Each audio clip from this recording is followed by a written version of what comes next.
السلام عليكم ورحمة الله وبركاته. معاكم منوعة من نهوبة.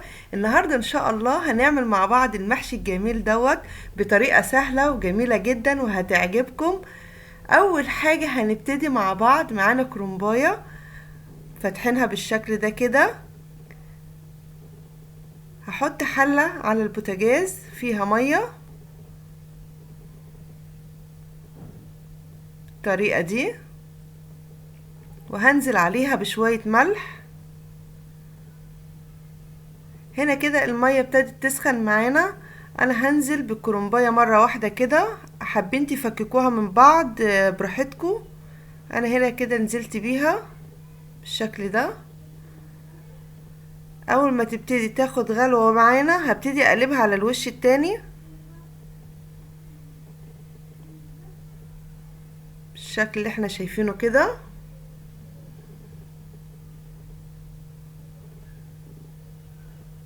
انا هنا كده ببتدي معاكم خطوة خطوة للي ما بيعرفش يعملها. المهم ان هي ما بتاخدش سوا كتير عشان ما تتهريش.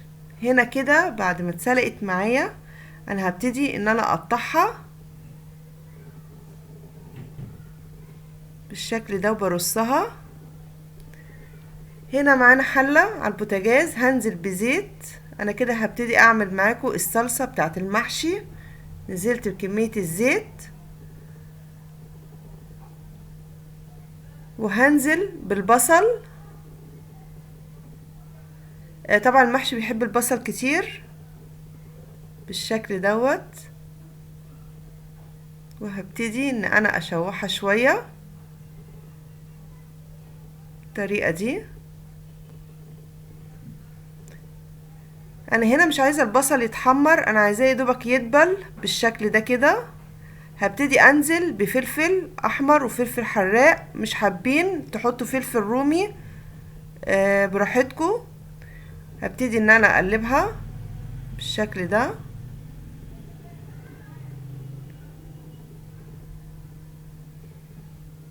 واسيبها تتشوح شوية. بقت معانا بالطريقة دي كده. بصوا منظرها، انا عايزاها كده بس مش عايزاها اكتر من كده.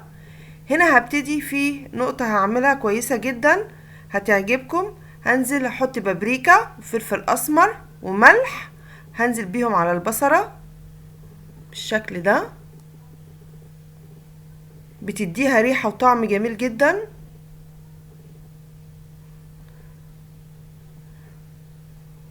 بالطريقة دي بعد كده هبتدي انزل بالطماطم. انا هنا برضو معايا طماطم بيوريه، انا كده نزلت بطماطم فريش. بعد كده هبتدي انزل بطماطم بيوريه حطها في الفريزر بالشكل ده.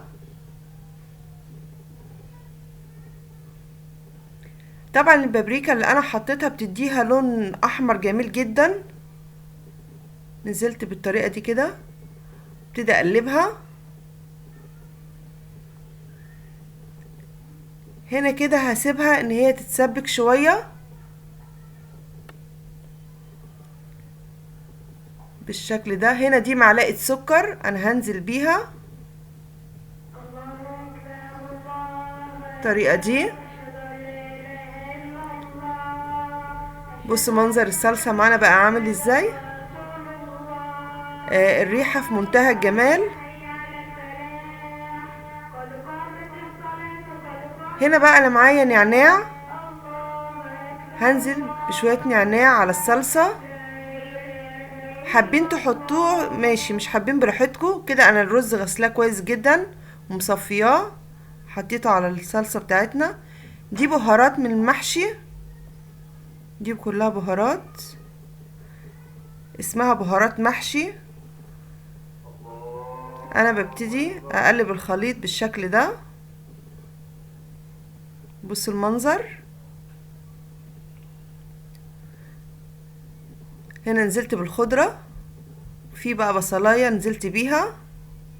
اهم حاجة البصلاية دي بتديها طعم جميل مسكر كده. هبتدي احشي معاكم المحشي بالشكل ده.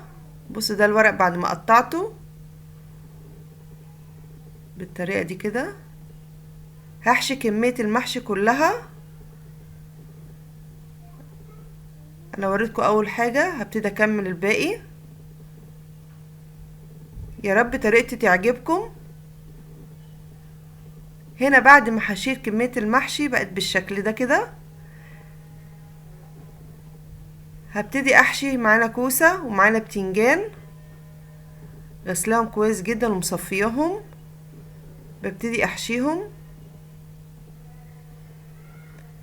وهبتدي ارص البتنجان. طبعا انا مش هحط البتنجان ان هو يبقى نايم كده، لا هرصه بالطول.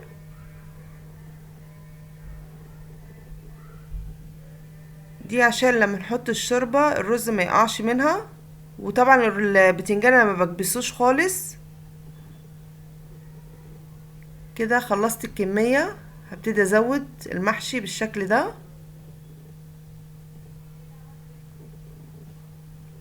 اهم حاجة ان انا ما بزودوش جامد عشان يطلع مفلفل معانا بالشكل ده. انا طبعا حاطه زعتر فريش في قلب الشوربه. بصوا بالشكل ده كده. بصوا انا عايزه السوا بتاعه كده بالطريقه دي. هبتدي اسوي البتنجان وكوسه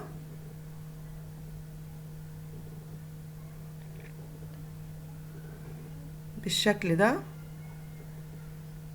طريقته سهله وطعمه في منتهى الجمال، هيعجبكم. مش هتبطلوا ان انتوا تعملوه. اعملوه بس بطريقتي كده، واكتبولي في الكومنتات طريقتي عجبتكم ولا لا، وان شاء الله تعجبكم. بصوا انا هنا كده عايزه الكميه بالطريقه دي بالسوا ده كده، انا مش هزوده جامد. وكده المحشي اول ما غلي معانا انا بوريهولكوا خطوه بخطوه كده. هبتدي ان انا اهدي عليه البوتاجاز بالشكل ده. الريحه روعه. وهنا المحشي بعد ما غلي ببتدي اهدي عليه برضو البوتاجاز، بيغلي معانا بالطريقه كده. وكده المحشي بتاعنا بعد ما استوى. يا رب يكون عجبكم. ما تنسونوش في اللايك وفي الاشتراك وفي الكومنت. واشوفكم بخير، والسلام عليكم ورحمة الله وبركاته.